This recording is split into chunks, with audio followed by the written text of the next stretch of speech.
Everybody's mad about something.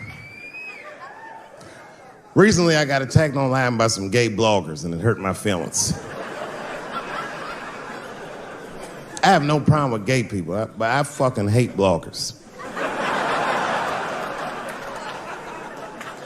I'm not saying it because this person was gay. They was acting like a bitch online. They was like mischaracterizing my jokes, trying to make a point off of me, when it was really, it's like, yo, I'm your ally, motherfucker. I'm not trying to stop gay people. I got better shit to do.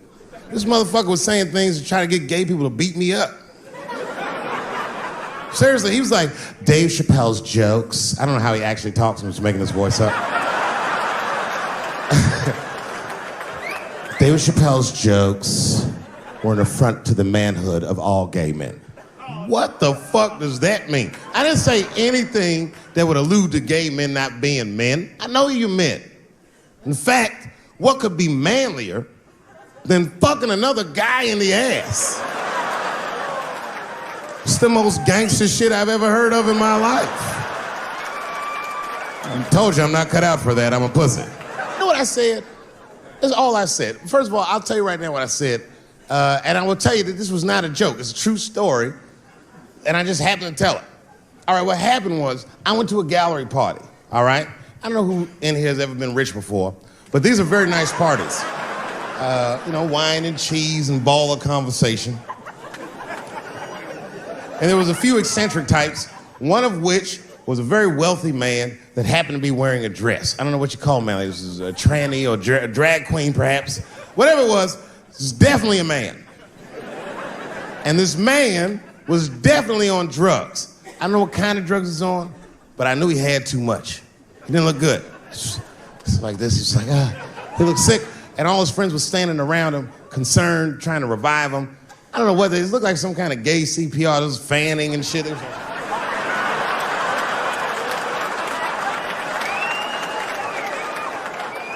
I saw all this from a distance. Now, I should have minded my own business, but I got curious. I was like, oh. And I went over there. All I said, excuse me, gentlemen, is he okay? And then they looked at me like I was evil. Oh. She is fine. I'm sorry, I didn't know this is what we were doing. Here's my thing. I would support anybody's right to be whoever they feel like they are inside. I'm your ally in that. However, my question is, to what degree do I have to participate in your self-image?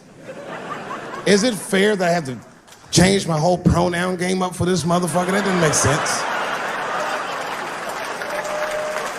Seriously. If I put on an Argyle sweater and I'm like, hey everybody, I feel like a white guy in this sweater and I want some goddamn respect and a bank loan, that's not gonna work. Give a fuck how I feel. Why should I give a fuck how you feel? Nigger is a pronoun. But there was no time for philosophical debate. This was an emergency situation. I said, fine. Sorry, guys. I was just worried because she looks terrible. And she just fell off the bench. Appears that her dick is popping out of her dress. You mind if I call an ambulance, champ? I'd rather not be at a party where a tranny ODs. There's too many questions to answer.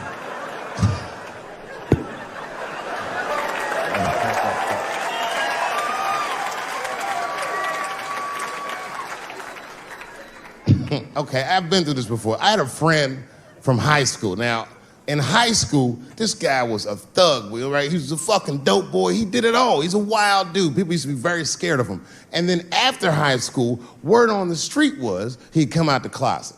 I personally didn't believe it. I bring him up because last year, he calls me out of the blue like, yo, what's up, man? I got your number from so-and-so, and I heard you're gonna be in New York doing a show. Could I get some tickets? I was like, fuck yeah, get some tickets, man. How you been? He said, well, we'll catch up at the show, man, but yo, I appreciate it. I'll see you soon. I said, all right, man, take care. And I was about to hang up, and I couldn't resist. I was just like, hey, nigga, I heard you was gay. What's going on with that?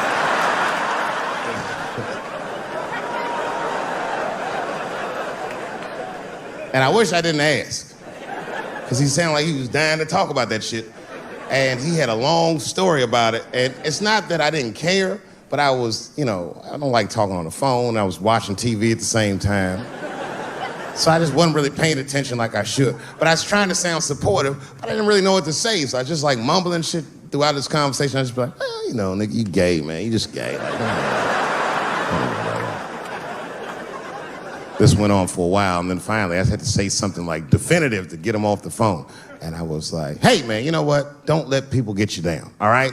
And the next time someone tries to make you feel bad about yourself, just remember, everybody fucks funny to somebody.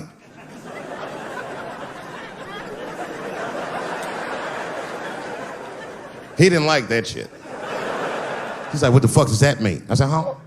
He said, you saying I fuck funny, motherfucker? I said, no, that's not what I'm saying. I'm saying everybody's different. He said, you ain't say different, nigga. You say it funny. What's so fucking funny about the way I fuck? And I said, hey, man, I fuck feet. He said, what?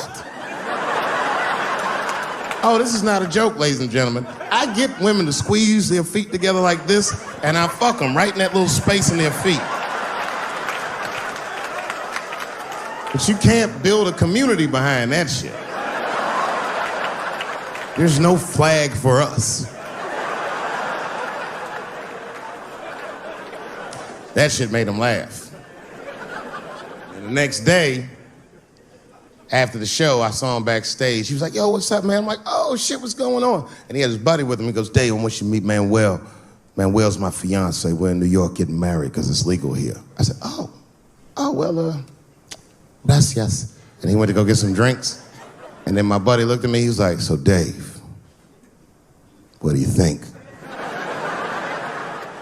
And I started mumbling again. You gay, nigga, you just gay. He said, yeah, I'm a little nervous about getting married, man. It's a big step. I said, yeah, it is, it's a big step. He said, well, you've been married for a while. You got any advice for us? No, I'm married to a woman, sorry about that.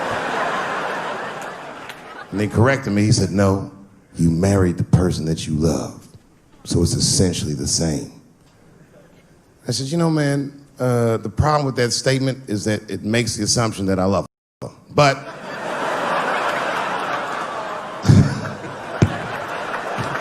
you guys lighten the fuck up. Of course I love my wife. She laughs at this shit. As a matter of fact, she eats and spends this shit. You know what I told him? I told him, I said, you know what you should do, man? First of all, you shouldn't do it. I'm talking about being legally married. It's not that you're gay as much as just legal marriage is a fucking diabolical leverage game in the United States.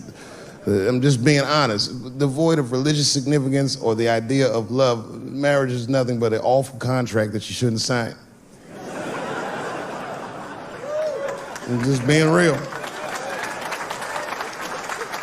Because you start out loving each other, and then like 2 years later, you're just building a case against one another for a hypothetical court date that may or may not ever happen. You throw being gay on top of that, that shit is explosive. Like I said, Ray Rice shit. Okay, right after Ray Rice went through all that shit, I was at a party and I met this kid, Michael Samms. You know Michael Samms? Very nice guy. He's the first openly gay NFL player. And Mike's a very nice guy, very brave guy. But when I met him, I couldn't help but thinking, his wife up in the elevator. Is that domestic violence, or is that just two niggas working shit out in the elevator? You know what I mean?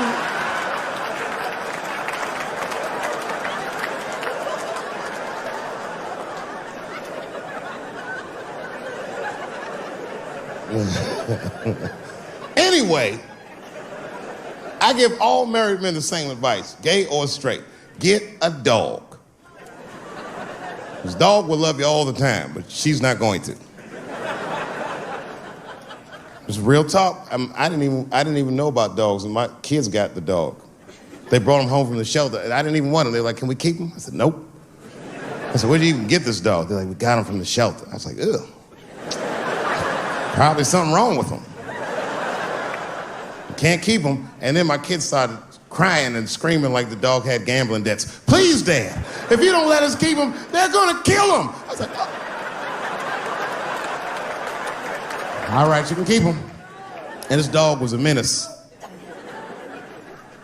I hated his guts. Then one night I'd smoked a bunch of weed and I was eating a sandwich And Baba came over. Baba's the dog. He came over and was staring at me. This will make you very uncomfortable if you're just looking at you usually.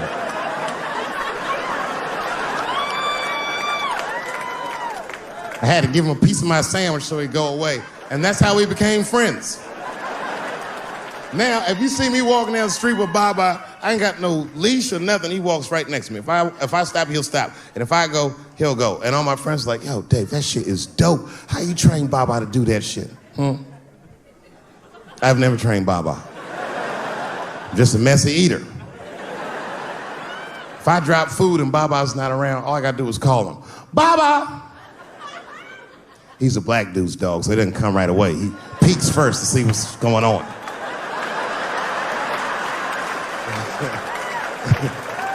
I gotta tap my foot so he can see the food. Over here, little buddy. And he's like, thanks, Dave. He'll come get it and run off. But he knows all my habits. Like, if he smells weed in the house, he'll be like, nah, this motherfucker's about to eat. And he'll just come running.